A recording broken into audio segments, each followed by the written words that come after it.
সম্পর্কে জানবো না, কারণ হচ্ছে আমাদের মেইন উদ্দেশ্য হচ্ছে যে আহ, আহ, আমরা স্টক মার্কেট ইনভেস্ট করব, ইনভেস্টের পরিপ্রেক্ষিতে আমরা ইনকাম করতে চাই। তো আমরা যদি যত সহজভাবে আমরা যতগুলা মিনিমাম পসিবল ইন্ডিকেটর ইউজ করে যদি আমরা আমাদের বেনিফিট পেতে পারি বা আমরা যদি লাভ করতে পারি, তাহলে আমাদের শুধু শুধু অনেক বেশি ইন্ডিকেটর শিখতে গিয়ে পরে একটা ভেড়াচেরা লাগাই দেওয়ার কোনো মানে হয় না।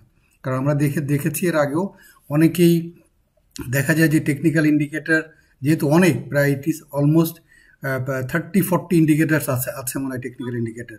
তো এতগুলো ইন্ডিকেটর পড়তে গেলে বা শিখতে গেলে আসলে কোনোটাই ঠিকমতো শেখা হবে না। তো আমরা মোটামুটি আমি 5টা ইন্ডিকেটর নিয়ে আমরা কথা বলবো, যে 5টা indicator is the most commonly used and most effective indicators. আমরা এরকম 4-5টা ইন্ডিকেটর নিয়ে আমরা কাজ করব। যদি আমরা এই 3-4টা ইন্ডিকেটরকে ঠিকমতো কাজে লাগাতে পারি, তাহলে আমার বিশ্বাস এখানে আমাদের ইনভেস্টমেন্ট কখনোই লসের মুখ দেখবে না, আমরা যদি সিনসিয়ারলি যদি ফলো করতে পারি আসলে। কারণ আমরা কখনো ইন্ডিকেটর যেটা আমাদেরকে বলে, আমরা আসলে ইন্ডিকেটরটাকে কিন্তু আমরা সম্মান করি না। আমরা আমাদের একটা নিজস্ব একটা চিন্তাভাবনাকে ওইখানে পুট করতে চাই। মানে ইনফ্যাক্ট আমি যেটাকে কিনতে চাচ্ছি এটাকে আমি ইন্ডিকেটরের পরিপ্রেক্ষিতে জাস্টিফাই করতে চাই। দ্যাটস ওয়ার উই গো রং। তো সুতরাং আমরা চেষ্টা করব যত মিনিমাম সংখ্যক ইন্ডিকেটর ইউজ করে আমরা যাতে আমাদের বেনিফিটটা নিতে পারি, সেটা আমরা চেষ্টা করব। আর স্টক মার্কেটের যে মুদ্রা কথা যেটা হচ্ছে সেল হাই বাই লো, বা buy low sell high, that is the মানে one and only things in the stock market. তা আমরা চেষ্টা করব সব থেকে কম দামে কেনা এবং আমরা বেশি দামে বিক্রি করার চেষ্টা করব। That is what the stock মার্কেটের যে মেইন এইম। তো আমরা চলে যাব আজকে আমাদের যে দুইটি ইন্ডিকেটর নিয়ে কথা বলবো। নাম্বার 1 ইজ মুভিং অ্যাভারেজ আর নাম্বার 2 ইজ ভলিউম। এই দুইটা নিয়ে আমরা আজকে কথা বলবো। আর বাকি 3টা ইন্ডিকেটর থাকবে, এটা আমরা আগামী যে 2টা ক্লাস আছে আমরা সেখানে আমরা বাকি 3টা বা 4টা আমাদের RSI থাকবে, তারপরে আমাদের থাকবে বোলিঙ্গার ব্যান্ড থাকবে, দেন MACD থাকবে। সুতরাং 3টা থাকবে, এই 3টা আমরা আগামী 2 দিনে শেষ করব। তো আমি আপনাদের সাথে আমার স্ক্রিনটাকে শেয়ার করে আমরা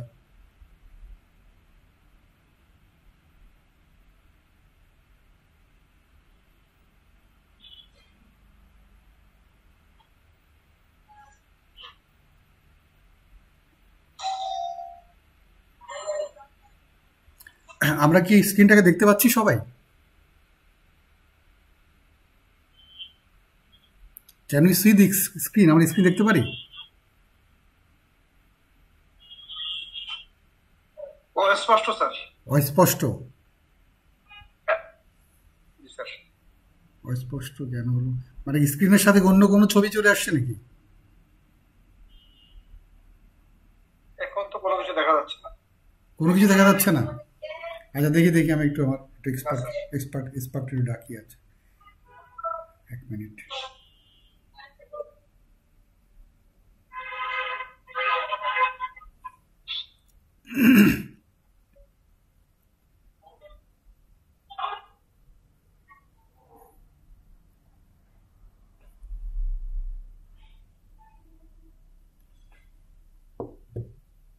দেখি আমি এবার স্টপ করি, দেখি আবার যাই।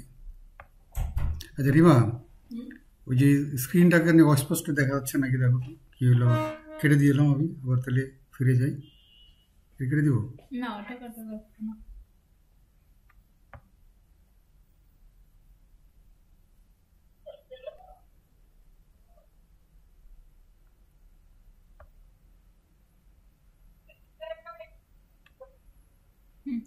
এখন কি দেখা যাচ্ছে ক্লিয়ারলি?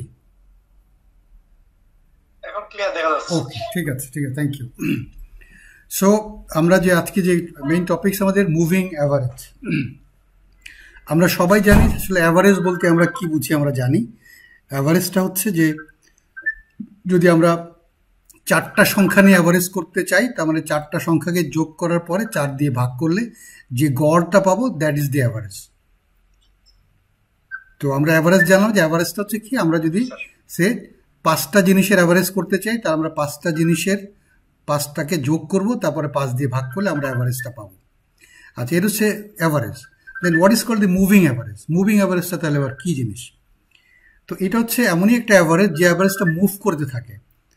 হ্যাঁ, আমরা আমরা চেষ্টা করি আমাদের মোবাইলটাকে বন্ধ করে দিতে, সো দ্যাট যাতে অন্যরা ডিস্টার্ব ফিল না করে।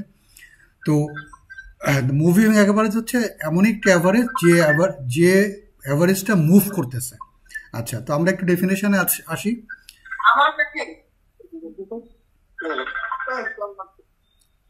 আচ্ছা, moving average is a technical indicator that market analysts and investors use to determine the direction of the trend. In fact আমাদের স্টক মার্কেটের যে কোন ডিরেকশনে যাচ্ছে এই জিনিসটাকে বের করার জন্য বা এই জিনিসটাকে বোঝার জন্য আমাদের মুভিং অ্যাভারেজটাকে আমরা ইউজ করে থাকি। ইট ইস এই টেকনিক্যাল ইন্ডিকেটর, যে ইন্ডিকেটরের মাধ্যমে যারা অ্যানালিস্ট যারা আছেন এবং যারা ইনভেস্টর যারা আছেন তারা চেষ্টা করে থাকেন যে যে ডিরেকশন অফ দি ট্রেন্ডটা কোন ডিরেকশনে যাচ্ছে, ট্রেন্ডটা কি পজিটিভ ডিরেকশনে যাচ্ছে নাকি নেগেটিভ ডিরেকশন যাচ্ছে সেটা বের করার জন্য এই মুভিং অ্যাভারেজটা আমরা ইউজ করে থাকি। আচ্ছা, it is calculated by adding up all closing prices during a specific period time. Say for example আমরা 14 দিনের একটা মুভিং অ্যাভারেজ বের করতে চাই মনে করি। তো 14 দিনের যদি হয় তাহলে আমরা 14 দিনের ক্লোজিং প্রাইসটা, তাই স্টকের 14 দিনের ক্লোজিং প্রাইসটাকে প্রথমে যোগ করব, তারপরে 14 দিয়ে ভাগ করব, তাহলে যে ফলাফলটা পাবো that is the moving average. আচ্ছা, then moving average helps to trader to identify the exit and entry signal. এই মুভিং অ্যাভারেজটা আমাদেরকে কোথায় স্টকের কোন জায়গায় আমাদেরকে এন্ট্রি দিতে হবে বা কোথায় এক্সিট করতে হবে, মানে কোথায় আমি কিনবো আর কোথায় বেরো আসবো, এই সিগন্যালটা আমাদেরকে দেয় আমরা যদি মুভিং অ্যাভারেজটাকে ঠিকমতো কাজে লাগাইতে পারি। আচ্ছা, এখন মুভিং কেন বললো? এই যে আমি বলেছিলাম যে 14 দিনের যদি আমি একটা মুভিং অ্যাভারেজ বের করতে চাই তাহলে সে ফর এক্সাম্পল আমি জানুয়ারির 1 তারিখ থেকে জানুয়ারির 14 তারিখ পর্যন্ত এই 14 দিনের মুভিং অ্যাভারেজটা বের করতে চাচ্ছি। তা আমি কি করব, 1 তারিখ থেকে 14 তারিখ পর্যন্ত একটা স্টকের বা আমাদের ডিএসসির ইন্ডেক্সটাকে যোগ করব, যোগ করার পরে আমি 14 দিয়ে ভাগ করব। আচ্ছা, তাহলে আমি একটা ফলাফল পাবো। দেন পরের দিন যেটা 15তম দিন যেটা হলো, 15তম দিনটাকে যখন আমি যোগ করব তখন আমার 1 তারিখের যে ডাটাটা ছিল এই ডাটাকে আমি মাইনাস করে দেব। তার মানে always I will add the new one and I will deduct the একদম প্রথম যেটা ছিল এটাকে ডিডাক্ট করবো। তারপরের দিনে আমি যদি 16 তারিখেরটা যদি নিই তাহলে আমি 1 এবং 2কে ডিডাক্ট করে দিই, 1কে তো আগেই ডিডাক্ট করেছি, 2কে ডিডাক্ট করবো, আবার 16 তারিখটাকে যোগ করব। তার মানে আমি সামনের দিকে একটা দিন যাচ্ছি, তাহলে আমাকে একদম শুরুর থেকে একটা দিনকে কমিয়ে দিতে হবে। This is how this average moves, এই জন্য আমরা এটাকে মুভিং অ্যাভারেজ বলে থাকি।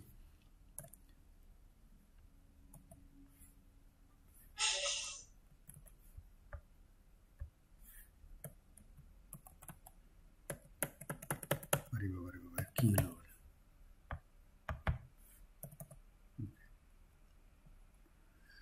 দেন টাইপস অফ মুভিং অ্যাভারেজ, আমাদের কয় ধরনের মুভিং অ্যাভারেজ আছে? আমাদের 2 ধরনের মুভিং অ্যাভারেজ আছে। একটা হচ্ছে সিম্পল মুভিং অ্যাভারেজ আর একটা হচ্ছে এক্সপোনেনশিয়াল মুভিং অ্যাভারেজ। এই 2টা মুভিং অ্যাভারেজ আছে। তা আমি একটা সিম্পল মুভিং অ্যাভারেজটা যেটা আপনাদেরকে আগে আমি বললাম যে আমরা কি করব, সিম্পল মুভিং অ্যাভারেজ কীভাবে আমরা বের করতে পারি, আমরা মানে A1 A2 A3 মানে হচ্ছে এটা this is the closing price of stock. একটা সে পার্টিকুলার স্টকের প্রথম দিনের first day, second day, third day, এভাবে আমি 5 দিনের যেটাকে নিলাম, নেওয়ার পর আমি 5 দিয়ে ভাগ করলাম, বা যেখানে আমরা n সংখ্যক দেখিয়েছি, এখানে n সংখ্যক মানে ইজ এ ফর্মুলা।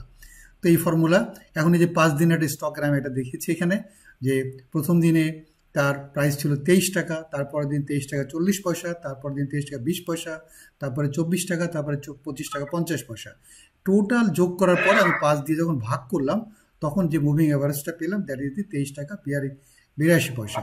তার মানে আমি বুঝতে পারছি যে আমার অ্যাভারেজ যে 5 দিনের অ্যাভারেজের থেকে গত দিনের যে প্রাইসটা ছিল সেই প্রাইসটা একটু বেশি ছিল, আমি এটা বুঝতে পারছি আসলে। দেন আমরা দেখতে পাচ্ছি যে এইখানে এক্সপোনেনশিয়াল মুভিং অ্যাভারেজটা কি হচ্ছে, সেটাও একটা মুভিং অ্যাভারেজের একটা টাইপ, যে টাইপটা একটু মোর সেন্সিটিভ, মানে আমাদের SMA যেটা আছে সিম্পল মুভিং অ্যাভারেজের থেকে একটু আগে আমাদেরকে একটা সিগন্যাল দেয় এক্সপোনেনশিয়াল মুভিং অ্যাভারেজ। তো সুতরাং আমরা যারা টেকনিক্যাল অ্যানালিসিস করব তারা আমরা চেষ্টা করব এক্সপোনেনশিয়াল মুভিং অ্যাভারেজটা ইউজ করার, আমরা সিম্পল মুভিং অ্যাভারেজটাকে ইউজ করব না। মানে ইট ইজ টু মি, আমার কাছে মনে হয় যে এক্সপোনেনশিয়াল মুভিং অ্যাভারেজটা মোর সেন্সিটিভ, মানে একটু আগে ভাগে আমাদেরকে একটা ইন্ডিকেশন দিয়ে দেয়। তো সুতরাং আমরা এক্সপোনেনশিয়াল মুভিং অ্যাভারেজটাকে ইউজ করব। আচ্ছা, এক্সপোনেনশিয়াল মুভিং অ্যাভারেজটা কি করে?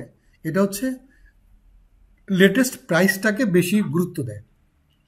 লেটেস্ট প্রাইসটাকে গুরুত্ব দেওয়ার কারণ হচ্ছে লেটেস্ট প্রাইসটা গুরুত্ব দেওয়াতে আমরা একটু বেশি অ্যাকুরেট জিনিসটাকে পেতে পারি আসলে।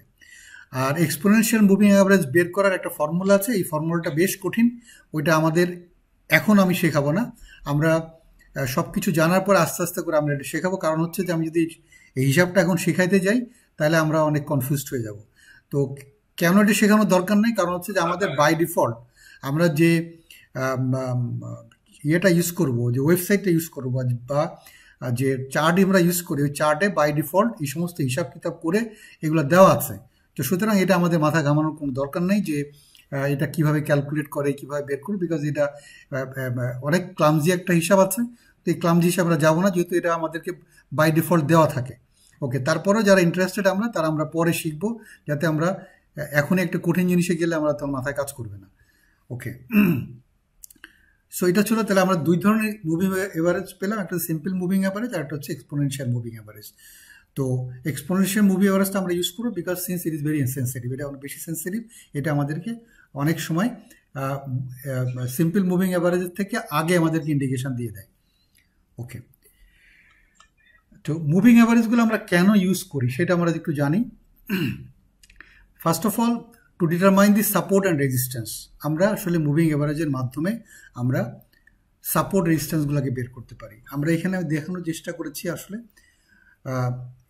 এই যে 50 ডেজ একটা সিম্পল মুভিং অ্যাভারেজের একটা আমি রেখা এখানে টেনেছি। এখানে আপনারা দেখতে পাচ্ছেন যে এখানে আমাদের যে প্রাইসগুলা, এই প্রাইসগুলা ইস আপ ট্রেন্ড, এটা আপ ট্রেন্ডে আছে আসলে, এবং আমাদের প্রত্যেকটা ক্যান্ডেলগুলা এই আমাদের 50 ডেজে যে SMA আছে তার উপরে রয়েছে। তো আমরা দেখতে পাচ্ছি যে এই উপরে যায় আবার নিচে নেমে আসে, বাট এই যে লাইন 50 SMA লাইনের নিচে এসে আসে না, নর্মালি আসতেছে না, যে যতক্ষণ পর্যন্ত সে আপ ট্রেন্ড থাকছে। তো সুতরাং আমরা এটাকে ধরে নিতে পারি যে এই 50 ডেজ SMA এর যে লাইনটা, এই লাইনটা যখন আপ ট্রেন্ড থাকে তখন এটা আমাদের একটা সাপোর্ট হিসাবে কাজ করে। This is a support for us. আবার অ্যাট দ্য সেম টাইম এটা কিন্তু অনেক সময় রেজিস্ট্যান্স হিসাবে কাজ করে। যদি ডাউন ট্রেন্ড হয় তাহলে এই 50 ডেজ মুভিং অ্যাভারেজটা উপরের দিকে চলে যায়, তখন এটা ইট বিকাম এ রেজিস্ট্যান্স, আমাদের জন্য রেজিস্ট্যান্সে পরিণত হয়। আচ্ছা, এখন আমাদের যে এই যে মুভিং অ্যাভারেজগুলো যে আমরা ইউজ করি তার ডিউরেশন নিয়ে অনেক আছে, মানে কে কত দিনের মুভিং অ্যাভারেজটাকে ইউজ করবে, that depends on the investor, যে কে কেমন টাইপের ইনভেস্টর। কেউ যদি শর্ট টার্ম ইনভেস্টর হয় তাহলে সে একটা ইন্ডিকেটর ইউজ করে।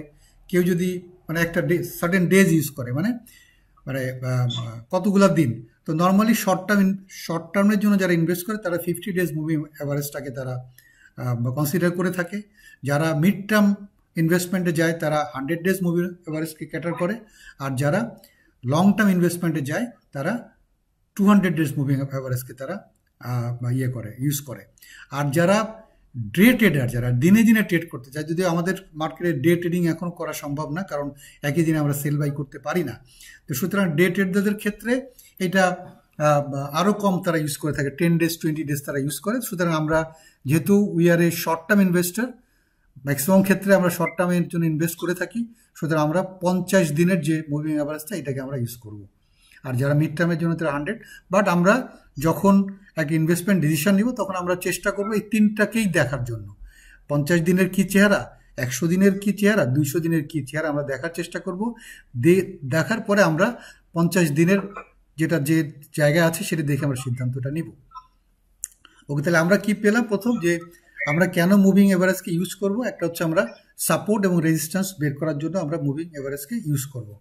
নাম্বার 2, আচ্ছা, এটা হচ্ছে জেনারেট ট্রেডিং সিগন্যালস। এটা আমাদেরকে একটা ট্রেডিং সিগন্যাল দেয় যে কখন আমাকে এন্ট্রি নিতে হবে, কখন এক্সিট করতে হবে। এটা হচ্ছে আমাদের ভেরি ইম্পর্ট্যান্ট। আমাদের মুভিং অ্যাভারেজের মাধ্যমে আমরা কখন আমরা আমরা আমাদের ইয়েটাকে মিউট করে রাখি, আমরা মিউট করে রাখি আমাদের ফোনটাকে, তাহলে কথাগুলো আসবে না, রাইট? ওকে, সো আমরা মুভিং অ্যাভারেজের মাধ্যমে আমরা সিগন্যাল পেয়ে থাকি যে কখন আমার শেয়ার কিনতে হবে, কখন আমাকে বিক্রি করে দিতে হবে। আচ্ছা, তো এইখানে ইনফ্যাক্ট 50 ডেজ এবং 200 ডেজের মুভিং অ্যাভারেজ নর্মালি যারা লং টার্ম ইনভেস্টর তারা এটাকে ইউজ করে থাকেন, যারা দীর্ঘমেয়াদী বিনিয়োগ করে থাকেন তারা ইউজ করে থাকেন। তো তখন শর্টার টাইম ফ্রেমের যে মুভিং অ্যাভারেজটা থাকে, এটা যখন লঙ্গার টাইম ফ্রেমের মুভিং অ্যাভারেজকে নিচের থেকে যখন ক্রস করে, তখন আমরা সেটাকে বলি হচ্ছে buy time. It's a buy time. এইখানে ছিল, এইখানে এটা হচ্ছে আমাদের 200 ডেজ মুভিং অ্যাভারেজের লাইন একটা, এই যে আমাদের সবুজটা, আর আমাদের এই যে পার্পেলটা হচ্ছে আমাদের 50 দিনের একটা মুভিং অ্যাভারেজ লাইন। তো আমরা দেখতে পাচ্ছি 50 দিনের মুভিং অ্যাভারেজ লাইনটা 200 দিনের মুভিং অ্যাভারেজ লাইনটাকে নিচের থেকে ক্রস করে যাচ্ছে উপরের দিকে। তো the moment he crosses here, এই জায়গাটা আমাদের কেনার কথা, এই জায়গাটা উই শুড বাই, আমরা এখানে কেনা উচিত। এবং এটাকে আমরা গোল্ডেন ক্রস বলে থাকি, ইজ কল্ড গোল্ডেন ক্রস। তাহলে কি বুঝলাম আমরা, যে যখন শর্টার টাইম ফ্রেমের মুভিং অ্যাভারেজ লঙ্গার টাইম ফ্রেমের মুভিং অ্যাভারেজকে নিচের থেকে ক্রস করে তখন তাকে আমরা বলি হচ্ছে গোল্ডেন ক্রস ওভার, এবং তখন আমাদের শেয়ার কেনা উচিত। আর যখন আমাদের এটা ঠিক উল্টা দিক হয়ে যায়, যে শর্টার টাইম ফ্রেমের মুভিং অ্যাভারেজ যখন লঙ্গার টাইম ফ্রেম মুভিং অ্যাভারেজকে উপরের দিক থেকে ক্রস করে, তখন আমাদের শেয়ার সেল করে দেওয়া উচিত, রাইট? এখানে আমাদের শেয়ার সেল করা উচিত। তো এই জিনিসটা যদি আমরা মনে রাখি, তাহলে আমরা মুভিং অ্যাভারেজের মাধ্যমে আমাদের কেনাবেচাগুলোকে আমরা খুব সহজেই করতে পারি, রাইট? ওকে, সো দেখলাম যে এটা নাম্বার 2 ইউজ। নাম্বার 3,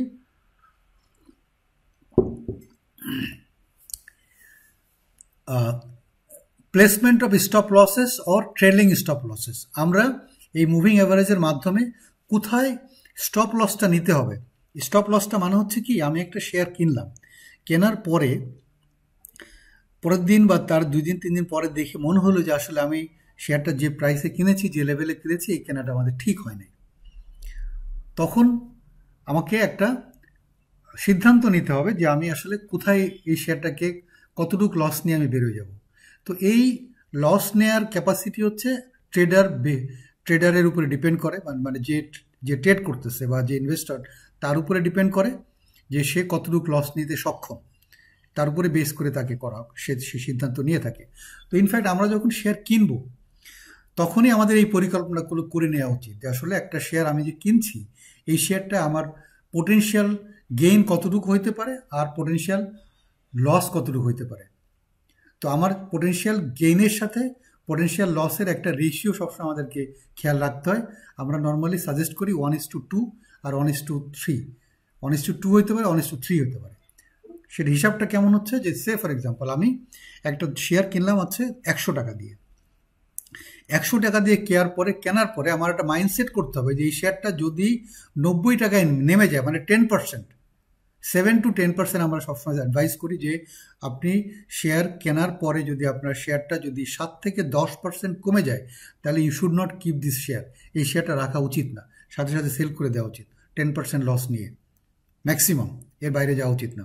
আচ্ছা, এখন যেহেতু আমি একটা স্টপ লস সেট করেছি যে 90, আমার মাইন্ড সেট করেছি যে 90-এ আমি যদি এই শেয়ারটার দাম নেমে চলে আসে, তাহলে আমি বিক্রি করে দিব। আচ্ছা, এখন আমাকে তো সেল টার্গেটও সেট করতে হবে যে আমি যদি প্রফিট যদি হয়, তাহলে আমি কতদূর প্রফিটটা নিব। তাহলে আমি সেখানে আমরা বলি যে 1:2 হতে পারে, 1:3 হতে পারে। যদি 1:2 হয়, তাহলে আমি 10 টাকা লসে যখন স্টপ লস বসিয়েছি, তাহলে আমাকে 20 টাকা লাভে আমাকে শেয়ারটাকে সেল করতে হবে। তার মানে 120 হলে আমি শেয়ারটাকে সেল করব, অথবা 130 হলে, যদি 1:3 করি, 130 হলে আমি শেয়ারটাকে সেল করব।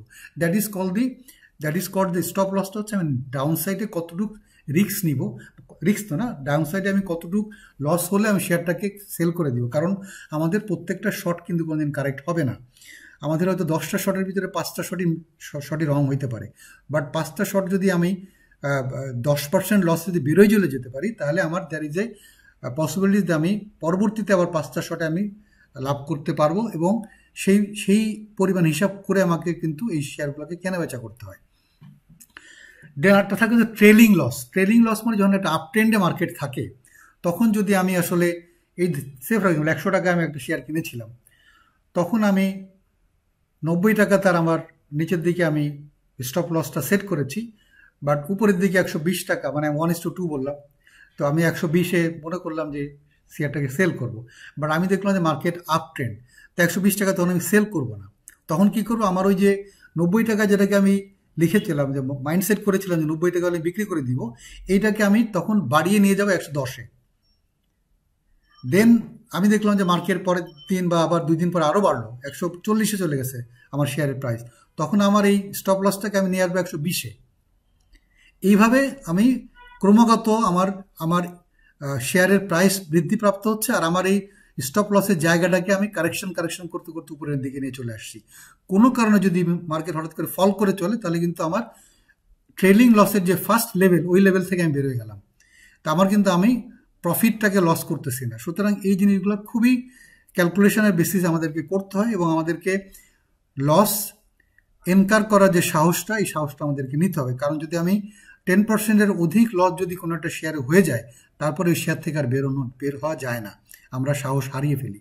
এই জন্য আমরা সবসময় সাজেস্ট করে থাকি 7 to 10% লস যদি হয়ে থাকে আমার একটা এন্ট্রি দেওয়ার পরে, তাহলে I should get out from this stock and then look for another stock. একটা ভালো স্টকে খুঁজে বের করতে হবে যেখানে আমি এন্ট্রি দিলে আমার লাভ হবে, রাইট? এখন এটা ছিল টোটাল আমাদের আজকের মুভিং অ্যাভারেজ নিয়ে আমাদের যে ডিসকাশনটা এটা ছিল। এখন আমরা চলে যাব আমাদের স্টক মার্কেটে আমাদের ইন্ডেক্স এবং আমাদের পার্টিকুলার কিছু স্টক নিয়েও আমরা কথা বলবো, সেইগুলা আমরা কিভাবে এই জিনিসগুলোকে সেখানে দেখব, আমরা দেখার চেষ্টা করব। সো আমরা যেটা বলেছিলাম যে আমাদের এমএ মানে মুভিং অ্যাভারেজকে আমরা বলেছিলাম আমরা will try to use EMA. আমরা আসলে এসএমএ যেটা আছে সেটাকে আমরা যাব না, আমরা ইএমএটা ইউজ করব। এবং আমরা যেহেতু আমরা শর্ট টার্মের ইনভেস্টমেন্টের কথার আগে চিন্তা করি, যেহেতু আমরা নর্মালি শর্ট টার্মেই প্রফিটটা বুক করতে চাই, তাহলে আমরা সেই ক্ষেত্রে শর্ট টার্মের মুভিং অ্যাভারেজটা ইউজ করব। এবং আমি বলেছিলাম আমরা 50 যারা শর্ট টার্মে করে তারা 50 দিনের মুভিং অ্যাভারেজটাকে ইউজ করে, যারা মিড টার্ম করে তারা 100, এবং যারা লং টার্ম করে তারা 200 ডেজ মুভিং অ্যাভারেজ ইউজ করে থাকে। তাহলে আমরা এখন চলে যাব, আসলে আমরা দেখাতে চেষ্টা করি আমাদের জাস্ট মুভিং অ্যাভারেজগুলো আমরা প্লেস করব। ওকে, আমরা চলে যাব হচ্ছে ইন্ডিকেটারে। প্রথমে আসবো এই যে ইন্ডিকেটারে আসি, এটা কেটে দিয়ে আগে এই যে আমাদের 14 ডেজটা আছে। সো এটা হচ্ছে আমাদের নর্মাল ক্যান্ডেলস্টিকের বা আমাদের নর্মাল চার্টটা। এখন আমরা ইন্ডিকেটার ইউজ করব, আমরা ইএমএ ইউজ করবো, ইএমএ মুভিং এভারেজ এক্সপোনেনশিয়াল। ওকে দিলাম। তো এইখানে বাই ডিফল্ট সেট করা আছে 9 ডেজ, আমরা এটাকে চেঞ্জ করে ফেলবো, আমরা 50 দিনে চলে যাব, 50 ডেজ মুভিং এভারেজ। ওকে, তো আমরা যদি আমাদের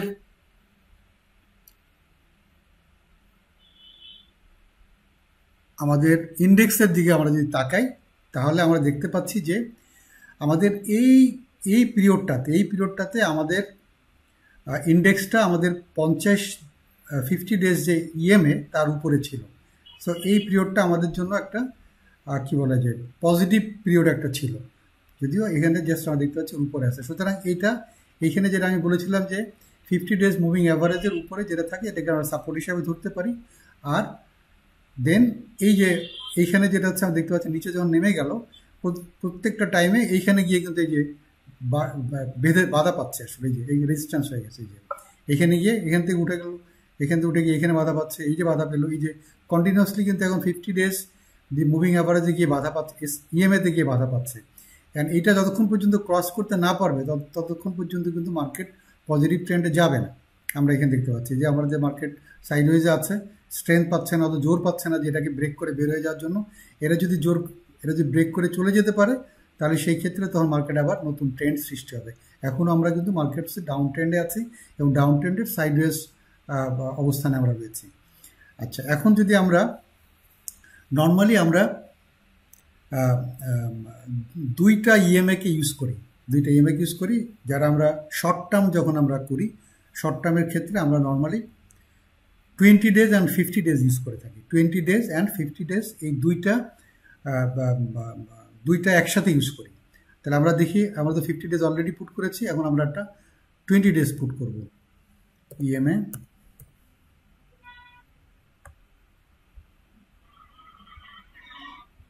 এইটা হচ্ছে আমাদের 20 days-এর ইএমএ। আমি এটাকে 20 days করি, 20 days করলাম। দেন আমি একটু কালারটাকে চেঞ্জ করি, লাল দিয়ে দিলাম, লাল না গ্রিন দিই, ওকে।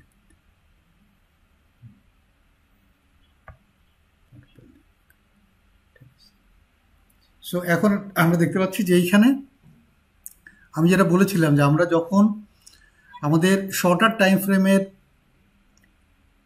ইএমএটা যখন লঙ্গার টাইম ফ্রেমের ইএমএকে যখন নিচের দিক থেকে ক্রস করবে তখন আমরা শেয়ার কিনব।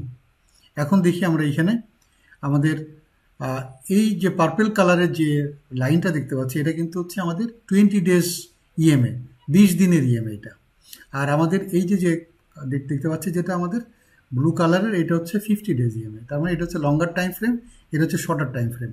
তো এখন আমার এই দেখতে পাচ্ছি যে আমার শর্টার টাইম ফ্রেমের যে মুভিং অ্যাভারেজটা, এইটা এই যে এখানে ক্রস করে ফেললো, যে যখন ক্রস করলো তখন দিস ইজ এ সিগনাল যে আমি এখানে বা আমার কেনা উচিত, আমার এখানে কেনা উচিত। আচ্ছা, এখন আমি কেন এইখানে কিনবো না সেটা কোথাও আসতে পারে যে আমি তাহলে আমি যদি এইখানে কিনতাম তাহলে তো আরও বেশি বেনিফিটেড হইতাম, তাহলে আমি এখানে কিনবো কেন? আমি যখন একটা ইন্ডিকেটার ইউজ করব তখন একটা ইন্ডিকেটারের সিগন্যালটা আমি এখানে পাচ্ছি, বাট আমাকে আরও অ্যাটলিস্ট আরও দুইটা ইন্ডিকেটার আমাদেরকে এর সাথে আবার টাই আপ করতে হবে। সেটা আমরা যখন বাকি ইন্ডিকেটারগুলো শিখবো তখন 3টা ইন্ডিকেটার একসাথে আমি প্লেস করব। তখন ওই 3টা ইন্ডিকেটার যখন প্লেস করব তখন দেখলে বুঝতে পারবেন যে না, আমার এইখানেও কেনার কথা আমাকে বলে দিচ্ছিল ইন্ডিকেটার, তখন আমি এইখানে কিনলে আমি একটু বেশি লাভবান হতাম। ঠিক আছে, আমি সেটা বুঝতে পারিনি। আমি যখন দেখলাম যে না, আমার শর্টার টাইম ফ্রেমের মুভিং অ্যাভারেজটা লঙ্গার টাইম ফ্রেমের মুভিং অ্যাভারেজকে নিচ থেকে এইখানে ক্রস করলো, আমি এই প্রাইসে কিনে ফেলবো, এইখানে আমি কিনবো। দেন এগেইন আমাকে বলা হয়েছে যে যখন শর্টার টাইম ফ্রেমের মুভিং অ্যাভারেজটা যখন লঙ্গার টাইম ফ্রেম মুভিং অ্যাভারেজকে যখন উপরের থেকে নিচের দিকে ক্রস করি তখন আমার সেল করে দেওয়া উচিত, আমাদেরকে বলা হয়েছে। তো সুতরাং আমার এইখানে সেল করে দেওয়া উচিত। আচ্ছা, এখন আমাদের একটা জিনিস খেয়াল করতে হবে যে যখন এই যে ক্যান্ডেল স্টিকগুলোরও কিন্তু কিছু সিগনিফিকেন্স আছে। এরকম আমরা 2-3টা ক্যান্ডেল স্টিক নিয়ে আমরা শেখার চেষ্টা করব সামনে, কারণ এইখানকার ক্যান্ডেল স্টিকটা কিন্তু আমাদেরকে একটা সিগন্যাল দিয়ে দিয়েছে যে এইখানেই সেল করে দেওয়া উচিত, এত দূর পর্যন্ত ওয়েট করার কোনো দরকার নাই। সে কিন্তু এখানে একটা সিগন্যাল আমাদেরকে অলরেডি দিয়ে দিয়েছিল। তো সুতরাং যারা আমরা এটাকে ফলো করতে পারি নাই তারা আমরা এখানে এসে সেল করে দিব ওই জায়গায় আসে, যেহেতু সে এখান থেকে নেমে যাচ্ছে, ডাউন ট্রেন্ডে চলে যাচ্ছে। তো সুতরাং আমরা এই ইএমএর মাধ্যমে বা মুভিং অ্যাভারেজের মাধ্যমে আমরা আমাদের এন্ট্রি এবং এক্সিট, কোথায় আমি কিনবো কোথায় আমি বিক্রি করবো, সেটাকে আমরা বের করতে পারি। আচ্ছা, আরেকটা সাইড বাই সাইড আমি একটু বলে রাখি, আর একটা মুভিং অ্যাভারেজ নিয়ে কথা বলতে চেয়েছিলাম, সেটা হচ্ছে ভলিউম। এইটা হচ্ছে আমাদের ভলিউম, এটা হচ্ছে ভলিউম। তা আমরা দেখবো যে যখন দাম বাড়ার সাথে সাথে ভলিউমটা বৃদ্ধি পেল তখন তার সিগনিফিকেন্সটা কি হচ্ছে, যে মোর পিপুল আর ইন্টারেস্টেড টু বাই, অনেক বেশি মানুষ কিনতে আগ্রহী দেন দ্যাট অফ দি সেলার, যারা বিক্রি করার থেকে কিনতে বেশি আগ্রহী, বিধে স্টকের দামটা বেড়েছে, at the same time the volume create হয়েছে। এই যে আমরা দেখতে পাচ্ছি এখানে কিন্তু নর্মাল একটা ভলিউম ছিল, বাট এই 2টা দিন কিন্তু এক্সেপশনালি ভলিউমটা বৃদ্ধিপ্রাপ্ত হয়ে গেছে, যার পরিপ্রেক্ষিতে শেয়ারের দামটা বেড়েছে। সুতরাং আমাদের ভলিউমটাকে আমাদের একটা কনসিডারেশন নিতে হবে। এখন আমাদের মার্কেটের প্রেজেন্ট অবস্থাতে আমরা যেটা দেখতে পাচ্ছি এখানে আমাদের কিন্তু একটা অ্যাভারেজ ভলিউম, এই যে লাস্ট ফিউ মান্থস অ্যাভারেজ একটা ভলিউম আমাদের কিন্তু এখানে প্রিভেল করতেছে। তো তখনই মার্কেট আপ ট্রেন্ডে যাবে যখনই এই ভলিউমটা বৃদ্ধিপ্রাপ্ত হবে একটু বেশি আকারে, আর plus with at the same time যখন ইন্ডেক্সটা অনেক বেশি বৃদ্ধিপ্রাপ্ত হবে, তখনই অনলি দেন তখনই ক্রস ওভারটা হবে। এখনও ক্রস ওভারটা হইতে সময় লাগবে, it will take time cross over. আমরা দেখতে পাচ্ছি এখানে যে 20 days এবং 50 days যে ক্রস ওভারটা এখনও কিন্তু অনেক গ্যাপ রয়েছে। এখন যদি আমরা আমাদের কোনো স্টক সম্পর্কে আসি, ইউ ক্যান সাজেস্ট দি স্টকের কথা বলতে পারেন আপনারা, যে কোন স্টক, যে কোনো একটা স্টক আমরা দেখতে পারি।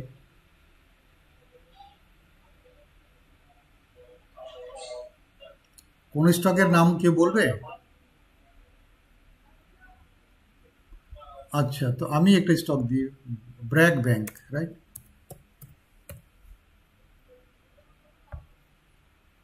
আচ্ছা, ব্র্যাক ব্যাংক। এখানে আমরা কি দেখতে পাচ্ছি? ব্র্যাক ব্যাংকের ক্ষেত্রে এই যে আমাদের 7ই অগাস্ট না 5ই অগাস্ট, 6ই অগাস্ট, রাইট, 6ই অগাস্ট, 6ই অগাস্টে আমাদের লং শর্টার টাইম ফ্রেমের যে মুভিং অ্যাভারেজটা ছিল সেটা আমাদের লং আন টাইম ফ্রেমের মুভিং অ্যাভারেজটাকে ক্রস করলো। তো আমরা এখানে কেনা উচিত ছিল। আমি যদি এখানে কিনতাম তাহলে আমি 36 টাকায় এটা কিনতে পারতাম। তারপরে এটা বাড়লো। আমি ঠিক আছে, এটা বুঝতে পারি নাই যে এখানে শেয়ারটা বিক্রি করে দেওয়া উচিত ছিল, আমি বুঝতে পারি নাই। এরপরে যখন শেয়ারটা আবার কমে গিয়ে আবার বাড়লো, বাই দিস টাইম কিন্তু আমার এই যে রেখাটা, এই রেখাটা কিন্তু অলরেডি সে কিন্তু একটা, এটা ট্র্যাজেক্টরি বলে, ট্র্যাজেক্টরি। তার মানে আমি যখন একটা ঢিল ছুড়বো, ঢিলটা কিন্তু পার্টিকুলার ডিস্টেন্স পর্যন্ত সোজা যায়, তারপরে সে কিন্তু গিয়ে আস্তে আস্তে করে তার ডিরেকশনটাকে সে কিন্তু চেঞ্জ করতে থাকে। তা আমার কিন্তু এই জায়গায় কিন্তু ডিরেকশনটা অলরেডি চেঞ্জ হচ্ছিল। আমি এইখানে বুঝতে পারি নাই, বাট আমি কিন্তু এইখানে বুঝতে পারতেছি যে আমার এই রেখার মাথা কিন্তু বেঁকে গেছে, তার মানে নিচের দিকে যাওয়ার টেন্ডেন্সি অলরেডি শুরু হয়ে গেছে। সুতরাং এই জায়গায় আমি যদি এখানে না পারতাম, আমার এইখানে শেয়ার থেকে বেরিয়ে যাওয়া উচিত ছিল। তারপরেও যদি আমি বুঝলাম না, ঠিক আছে, সেটাও আমি বুঝি নাই, তাহলে আমার এইখানে বেরিয়ে যাওয়া উচিত ছিল। এইখানে তাতেও আমি কিন্তু 50 টাকায় বেরোতে পারতাম। আমি 36 টাকায় কিনেছিলাম, আমি 50 টাকায় বের হয়ে গেলাম, right? This is how the moving average crossing যেটা হয়, এই ক্রসিংগুলো আমাদেরকে বাই এবং সেল সিগন্যাল দিয়ে থাকে, রাইট? আমরা এই ইন্ডিকেটরগুলোর সাথে, এই মুভিং অ্যাভারেজের সাথে আমরা আরও 2-1টা ইন্ডিকেটরকে যখন যোগ করব, তখন আমরা আরও পারফেক্টলি এই জিনিসগুলো বুঝতে পারবো যে কখন আমার বেরোয় যাওয়া উচিত, কখন আমার এন্ট্রি দেওয়া উচিত। এখন আমার টাকা নিয়ে যদি আমি বসে থাকি যে ঠিক আছে, আমি এরকম পজিশন যতক্ষণ পর্যন্ত না পাবো কোনো শেয়ারের, ততক্ষণ পর্যন্ত আমি শেয়ার কিনবো না, তাহলে আমার টাকা কে নষ্ট করে, কে খাবে বলেন? তা আমরা কি করি? আমরা আসলে এগুলো আমরা দেখি না, এগুলো করি না, আমরা এরকম জায়গায় কিনি, কিনে কি আমরা হয় দীর্ঘদিন বসে থাকতে অথবা লস করি। তো সুতরাং এখন থেকে আমরা যেটা করবো সেটা হচ্ছে যে আমাদের ফান্ড নিয়ে আমরা বসে থাকবো, এবং আমরা যে সমস্ত স্টকগুলোকে টার্গেট করব, আমরা উইল মেক এ লিস্ট। আমরা 30-35টা বা 30-32টা একটা লিস্ট করব ভালো ভালো শেয়ারগুলো দেখে, এবং ওই 30-32টা শেয়ারকে আমি প্রতিদিন দেখার চেষ্টা করব যে কোনো শেয়ার আমাকে এরকম একটা সিগন্যাল দিচ্ছে কিনা। যদি এরকম একটা সিগন্যাল কোনো শেয়ার আমাকে দেয়, তাহলে আমি এখানে বাই করব। তারপরে বসে থাকবো যে কখন ওই শেয়ারটা আমাকে একটা সেল সিগন্যাল দিচ্ছে, বা তার এই মাথাটাকে সেই কার্ভ শুরু হয়ে গেছে, তার এই যে কার্ভ শুরু হয়ে গেল, তখন আমি এখানে বিক্রি করে দিব। এত পর্যন্ত ওয়েট করার দরকার নেই। এখানে বিক্রি করলে আমার আরও 5 টাকা বেশি দামে বিক্রি করতে পারতাম। আমরা যদি অন্য একটা শেয়ারে আসি, আমরা নাম বলতে পারি যে কোনো শেয়ারের। আমরা কি বুঝতে পারছি আমরা যে কথাগুলো বললাম আমি?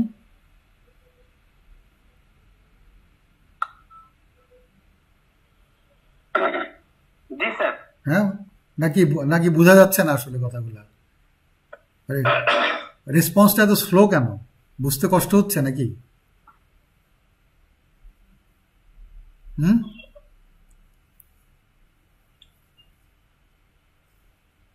কে সজীব আছো? সজীব কি আছে? সজীব, আচ্ছা, বাড়ি আছে, বাড়ি।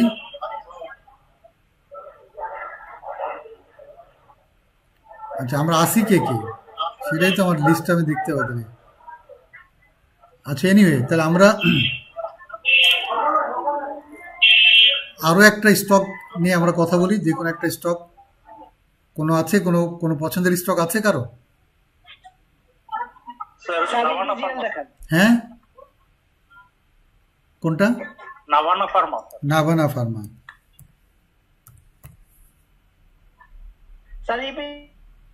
আচ্ছা, একটা করে আসি আমরা। আমার নাভানা ফার্মার আগে দেখে আসি, তারপরে আসবো আবার।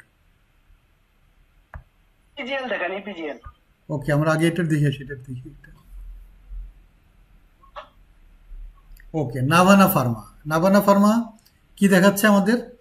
আমাদের এইখানে একটা ক্রস হয়েছিল, যে আমাদের শর্টার টাইম ফ্রেমেরটা ক্রস করেছিল এখানে। তো এখানে আমাদের কেনা ছিল, যে আমরা দেখতে পাচ্ছি এখানে কিনলে আমরা কিন্তু লাভ হইতো। তারপরের থেকে এই যে যে নিচে নামলো, এখানে চেষ্টা করছিল উঠার, করতে পারে নাই। দেন এই যে কন্টিনিউয়াসলি নামার দিকেই আছে, কন্টিনিউয়াসলি নামতেছে, নামতে নামতে নামতে এখানে আসলো। এখন পর্যন্ত আমাদেরকে কিন্তু কেনার সিগন্যাল এখনো দেয় নাই, বাট আমরা দেখতে পাচ্ছি যে এখানে সে তার মাথাটাকে এটা ঘুরিয়ে দিয়েছে। যদি হয়তোবা কালকে যদি বাড়ে তাহলে হয়তোবা এটাকে ও ক্রস ওভার এখানে হবে। তো সুতরাং এখানে আমরা ধরে নিতে পারি যদি এটা ক্রস করে তাহলে আমাদেরকে we can buy the stock here, provided আমাদের আরও 2-3টা যে ইন্ডিকেটর রয়েছে সেই ইন্ডিকেটরগুলো আমরা কালকে বা পরশুদিন যখন আমরা শিখবো তখন ওইটাকে আমরা প্লেস করব। পাশাপাশি প্লেস করার পরে যদি ওরাও সিগন্যাল দেয় যে না ঠিক আছে এখন কেনা যায়, তখন আমরা কিনবো। বাট আমরা একটা ধারণা রাখতে পারি যে নাভানা ফার্মা এখান থেকে নিচের দিকের হয়তো যাওয়ার প্রবাবিলিটি কিছুটা কম, কারণ এখানে একটা লম্বা টাইমে সেই জায়গায় অ্যাকুমুলেশন হয়েছে, বা এই জায়গাটাতে ছিল একটা প্রাইস, একটা সার্টেন জায়গায় সে অনেক দিন ধরে ঘোরাঘুরি করতেছে।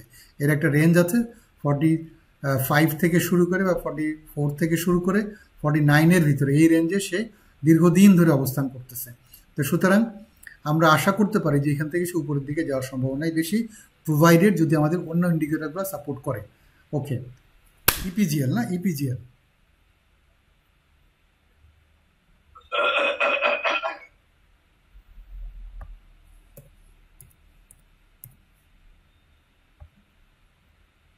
আচ্ছা, ইপিজিএল আমরা যদি খেয়াল করি যে ইপিজিএলটা দীর্ঘদিন নিচেই ছিল।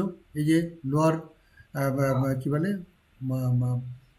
লোয়ার টাইম ফ্রেমের যে ইয়েটা আমাদের ইএমএটা নিচে আছে, এটা কিন্তু উপরে রয়েছে। সুতরাং দীর্ঘদিন ডাউন ট্রেন্ডে ছিল।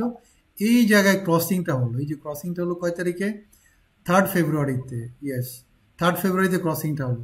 So that was a time to buy this stock. এই সেটটাকে তখন কেনার সময় ছিল, বাট তখন কেনার টাইম ছিল তখন আমাদের, ঠিক আছে। তো এই জায়গা যদি আমরা কিনতে পারতাম, আমরা সম্ভবত 13.5 টাকায় কিনতে পারতাম, আর আজকে সেটার দাম হলো 24 টাকা হয়ে গেছে। Just you can see here, এখানে এরকম কোনো রকেট সায়েন্স না, কোনো কঠিন কোনো কিছু বোঝার কোনো কিছু নাই। আমার টাকা নিয়ে বসে থাকলে যখন আমি এরকম কোনো পজিশন পাবো সেইখানে যদি আমি কিনি, তাহলে আমার টাকা কীভাবে নষ্ট হবে বলেন?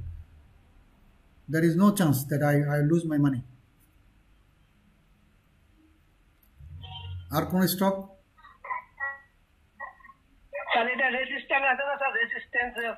রেজিস্ট্যান্স আছে, রেজিস্ট্যান্স এই যে কালকেও একটা টান দিবে, কালকে টান দিয়ে এই রেজিস্ট্যান্সে সে বাড়ি খাবে।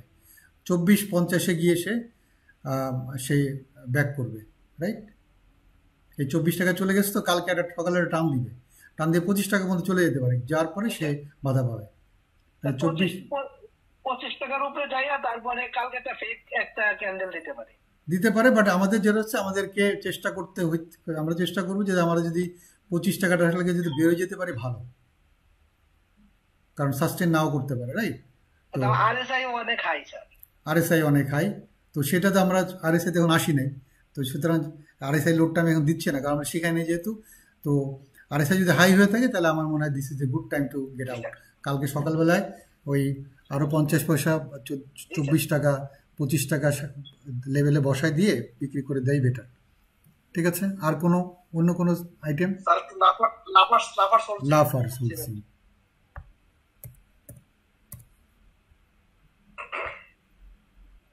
লাফার্স হোলসিম আমরা এখানে দেখতে পাচ্ছি যে এই যে নিচ থেকে উপরের দিকে ক্রসটা হইলো তখন দামটা বেড়েছিল। আচ্ছা, এইখানে আমরা সিগন্যালটা যখন পেলাম তখন অলরেডি অনেকটা বেড়ে গেছে। এখানে ডেফিনেটলি আমাদের আরএসআই এখানে আমাদের সিগন্যাল দিছিল যে এখানে কেন, ঠিক আছে। তো আমরা যেহেতু কয়েকটা 3-4টা ইন্ডিকেটরকে একসাথে আমাদের ম্যাচ আপ করে সিদ্ধান্তটা নিতে হয়, তাহলে আমি যখন ওইটা দেখাবো তখন দেখতে পারবো যে আমরা এইখানেই ও আমাকে সিগন্যাল দিছিল নেওয়ার জন্য। তাহলে এখানে নিলে, এখানে না, আমি যদি এখানেও নিতাম তাহলে আমার 58 টাকা করে কিনতাম, আমি এটাকে বিক্রি করতাম হচ্ছে 66 বা 68 আমি বিক্রি করতাম, কারণ এটার সিগন্যাল অলরেডি দিচ্ছে যে দুর্বল হয়ে যাচ্ছে কিন্তু।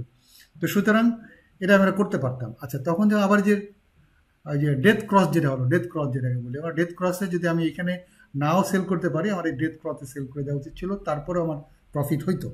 আচ্ছা, এখন কন্টিনিউয়াসলি সে নিচের দিকেই আছে। এই জায়গাটার অ্যাকোমোডেশন হচ্ছে, এই যে প্রাইসে 48 টাকা থেকে শুরু করে 49 লেভেল পর্যন্ত তার একটা অ্যাকোমোডেশন হচ্ছে, এবং এ মনে হয় সম্ভবত আরও সময় নেবে। এই যে গ্যাপটা অনেক বেশি, এই গ্যাপটা আস্তে আস্তে ন্যারো হইতে থাকবে, ওর স্ট্রেংথটা বাড়তে থাকবে। ওর গ্যাপটা যেহেতু ন্যারো হচ্ছে না, গ্যাপটা আরও বরং বৃদ্ধিপ্রাপ্ত হচ্ছে, সুতরাং ইট উইল টেক আরও টাইম নিবে। আগামী আরও কয়েকটা দিন টাইম সে নিবে, যে এদিকেই থাকবে, এরকম করেই থাকবে। এখনও কেনার টাইম আসে নাই। এখন যদি কেউ কিনে, তাকে ইয়ে করতে হবে যে মেবি আমার এটা 47 লেভেল পর্যন্ত চলে আসতে পারে, 2 টাকা 2.5 টাকার একটা ডাউন সাইড আমার এখানে আছে, আর প্লাস হচ্ছে আমাকে একটা দীর্ঘদিন ওয়েট করতে হইতে পারে, এই মাইন্ডসেট নিয়ে যদি কেউ ঢুকতে চায়, কেউ ঢুকতে পারে, বাট তাকে একটা দীর্ঘদিন মাইন্ডসেট নিয়ে বসে থাকতে হবে। বাট সব থেকে স্মার্ট কাজ হবে যখন এটাকে আমার ক্রস করবে, তখন আমি কিনবো। আমার লাভ 2 টাকা কম হোক, বাট আমার টাকাটা আটকে থাকবে না ফর দি লং টার্ম। আমি ডিমোরালাইজ হয়ে যাবো। যদি 1 সপ্তাহ যদি এরকম বসে থাকে, তাহলে আমার মাথা খারাপ হয়ে যাবে, যে কেন বাড়ে না কেন, রাইট? আর কোন আইটেম?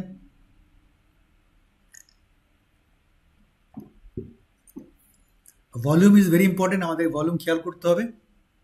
এখানে আমরা দেখতে পারি, অথবা আমরা ডিএসসির যে ইয়ে আছে স্টক, ডিএসসি BD.org-এ গিয়ে আমরা ওইখানে ভলিউমটা দেখতে পারি, গত 1 মাস 2 মাস 5 মাস 6 মাস যা আমি চাই সেই ভলিউমটা আমি দেখতে পারি, এবং ভলিউমটা আমাদেরকে একটা সিগন্যাল দেয় যে ভলিউমটা যদি বেশি হয়,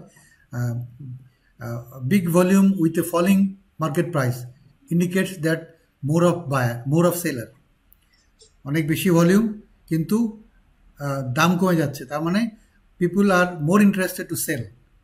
আর বিগ ভলিউম উইথ এ কি বলে ইনক্রিজ অফ প্রাইস, তার মানে হচ্ছে যে আমাদের এখানে বায়াররা little interested to buy, right? Okay, আর কোন আইটেম? আজকে আজকে স্যার বিডিটাই অনেক ভুল হচ্ছে, এটার ব্যাপারে কিছু কোনটা কি বলছিলেন? বলছিলাম স্যার বিডিটাই ভলিউম ভালো হচ্ছে, এটার ব্যাপারে কিছু বলুন। আচ্ছা, বিডি থাই আমরা দেখি, বিডি থাই হঠাৎ করে ভলিউম বেড়ে গেছে এবং জেড থেকে বি তে গেছে। আচ্ছা, জেড থেকে বি তে গেছে, বিডি থাই ক্রসিংটা হয়েছে, বিডিটা একটু আপ ট্রেন্ডে আছে, আসলে বিডিটা আপ ট্রেন্ডে আছে। ওর এইখানে একটা বাধা ছিল, এই বাধাটাকে কিন্তু সে ক্রস করে গেছে। হ্যাঁ, দেন তার রেজিস্ট্যান্স 17 টাকা 50 পয়সা তার একটা রেজিস্ট্যান্স আছে, এইখানে 17 টাকা 50 পয়সা রেজিস্ট্যান্স আছে। তো এইখানে রেজিস্ট্যান্সটা পাবে সে। মেবি এটা হয়তো আগামী 2 দিন বাড়তে পারে, সম্ভাবনা আছে, কারণ ইটস অলরেডি একটা ট্রেন্ড পেয়ে গেছে। It has gone to a up ট্রেন্ডে গেছে। তো আমরা আশা করতে পারি এটা হয়তো 17 টাকা 18 টাকা পর্যন্ত চলে যাবে। ওকে, যদি আরএসআই যদি খুব বেশি ইয়ে না থাকে, বাট স্টিল আরএসআই যদি ওভারবটে চলে যায় তাতেও সমস্যা নেই, কারণ এটা একটা ট্রেন্ড পেয়ে গেছে। সুতরাং যখন একটা স্টক যখন একটা ট্রেন্ড পেয়ে যায়, তখন ইনফ্যাক্ট সেখান থেকে আমাদের চট করে বেরিয়ে যাওয়া উচিত না। ওই যে ট্রেলিং স্টপ লস দিতে হবে, ট্রেলিং স্টপ লস দিতে হবে। কেউ যদি আমরা এখানে কিনে থাকতাম, তাহলে আমার কয়েকটা জায়গায় ট্রেলিং স্টপ লস হইতো। হ্যাঁ, তো সেইটাকে আমাকে সেইভাবে হিসাব করে স্টপ লসটা দিতে হবে। ওকে, আরেকটা জন কে একটা কোশ্চেন করতেছিলেন, আরেকটা sir Ifat auto, sir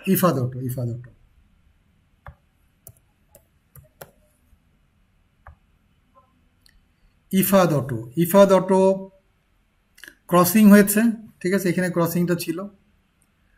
crossing হওয়ার পরে সে আবার রিজেকশন, এইখানে প্রাইস রিজেকশন হয়ে গেছে। তো সুতরাং এইখানে হ্যাঁ, আপাতত এই শেয়ারটাতে আমাদের এন্ট্রি দেওয়া ঠিক না, কারণ হচ্ছে উই নেভার নো, আমরা কেউ জানি না যে যেহেতু এখানে রিজেকশন সে পেয়ে চলে আসছে, এখন এই জায়গা থেকে সে আবার কি এই জায়গায় চলে আসবে কিনা, উই ডু নট নো। তো ইটস এ রিস্কি অ্যাফেয়ার্স। এখন আমরা শুধু এখানে যাবোই না, যদি কেউ কিনে না থাকে। আর যদি কারো থেকে থাকে, তাহলে প্রফিট হইলে আমরা প্রফিট নিতে পারি, আর নাহলে ওয়েট করতে পারি যে ঠিক আছে প্রফিট যদি একটু বাড়ে, বাট নতুন করে কেনার জন্য it's not a good time. ঠিক আছে, ঠিক আছে স্যার। আর আমরা বাকি আরএসআই দেন বোলিঙ্গার ব্যান্ড, আর হচ্ছে আমার এমএসিডি। আমরা আর 3টে ইন্ডিকেটার শিখবো। সুতরাং আমরা ইএমএ শিখলাম, আর আরএসআই শিখবো, বোলিঙ্গার ব্যান্ড শিখবো, আর এমএসিডি। এই 4টা ইন্ডিকেটারকে দিয়ে আমরা কাজ করব। I can just assure you, যদি আমরা এই 4টা ইন্ডিকেটারকে যদি একটু বুঝতে পারি এবং সঠিকভাবে যদি কাজে লাগাইতে পারি, আমাদের ফান্ড এনগেজ না রেখে, ফ্রি ফান্ড রেখে, একদম যদি আমি এই 4টা ইন্ডিকেটর দিয়ে যদি স্টককে যদি আমি স্টাডি করার পরে যদি আমি শেয়ার কিনি, তাহলে এই মার্কেট থেকে আমি 1টা টাকা লস করে বেরোবো না।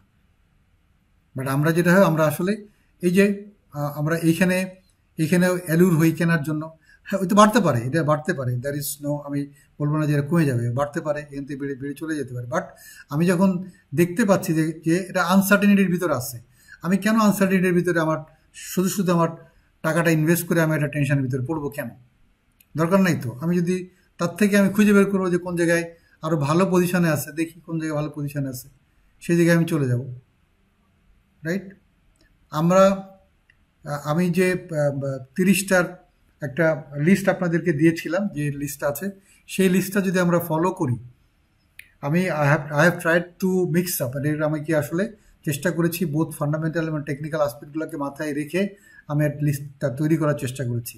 আমার যদি এই 30টা বা 32টা শেয়ারের ভিতরে যদি আমরা প্রতিদিন যদি এই 30-32টা শেয়ারকে যদি আমরা স্টাডি করি, তাহলে আমি এরকম জায়গা আমি 5 থেকে 6টা শেয়ারের পাবো। 5 থেকে 6টা শেয়ারের এরকম জায়গা আমাকে বলবে যে ঠিক আছে, this is the time to buy. Okay,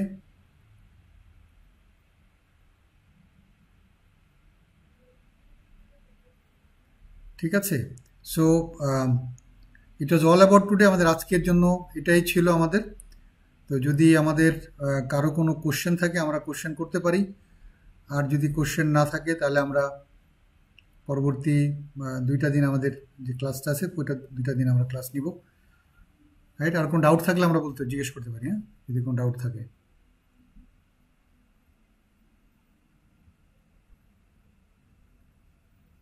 any doubt? কারো কোনো ডাউট আছে কিনা? আমাদের 5 মিনিট টাইম আছে মাত্র।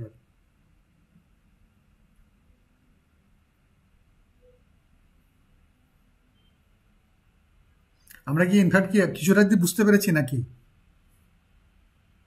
গৌতম? হ্যাঁ স্যার।